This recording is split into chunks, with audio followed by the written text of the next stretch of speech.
Yun po. Good morning, Dam Siam. Sir, pwede po kayo mapakilala?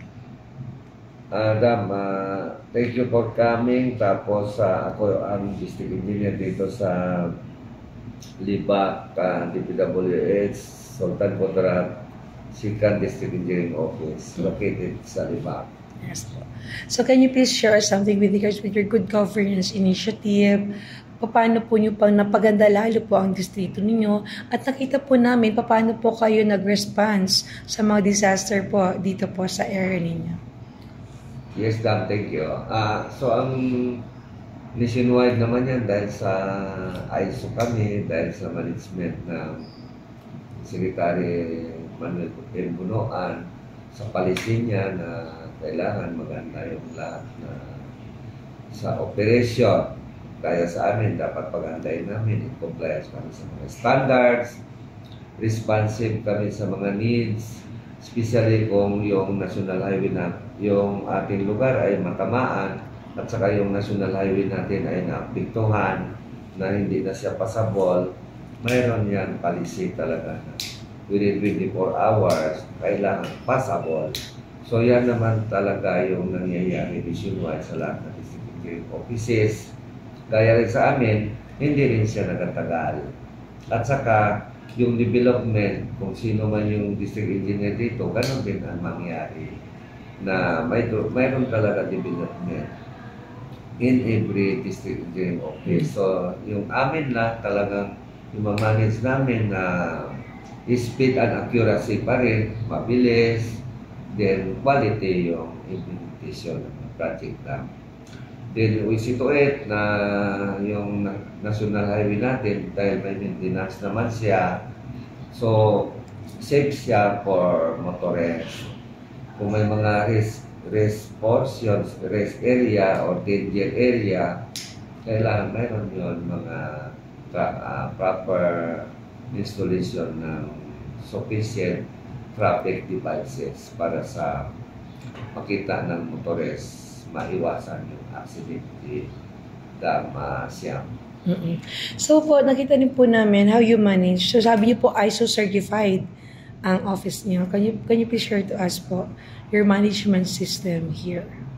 Napakaganda ng ISO Dam kasi yung mga procedure, yung mga compliance sa batas.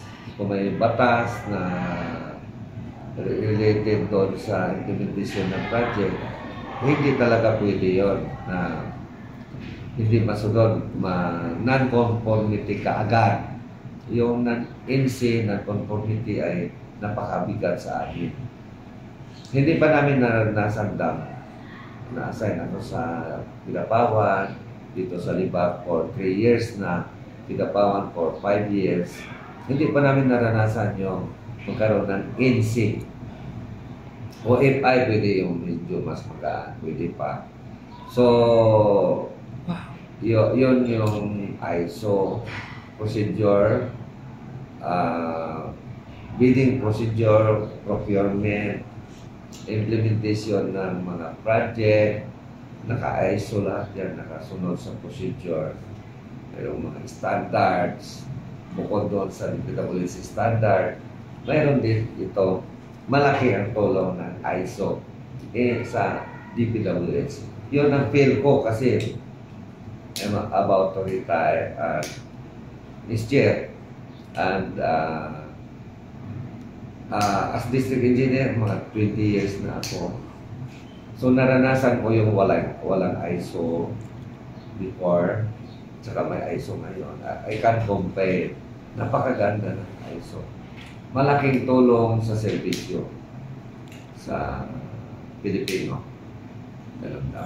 So any message po nyo para po sa taong bayan nandito sa distrito po ninyo? Sorry, Dam. Message po ninyo para po sa taong bayan sa inyong distrito dito. So ang message lang natin na pagpatuloy namin yung aming ginagawa, construction of infra project, especially along the National Highway, yung mga road, concreting sa National Highway, mga slope protection para kung may mga hindi inaasahan na bad weather condition, maka-withstand. So yun ay to protect yung motorists. So ipagpatuloy namin yon, including yung mga warning signs para malayo yung aksidente sa National Highway. At saka pagpatuloy namin yung mga magaganda na nakikinabang yung mga taong bayan at saka yung mga travelers. Any message po natin na gusto niyo iparating para sa national government? Kami ay nagpapasalamat dahil sa napakaganda ng management ng ating sekretary, ng ating presidente, BBM, at saka si Director, yung management niya sa mga district engineers niya, sa mga district engineering offices. So, lahat ito ay inspirasyon namin sa aming trabaho.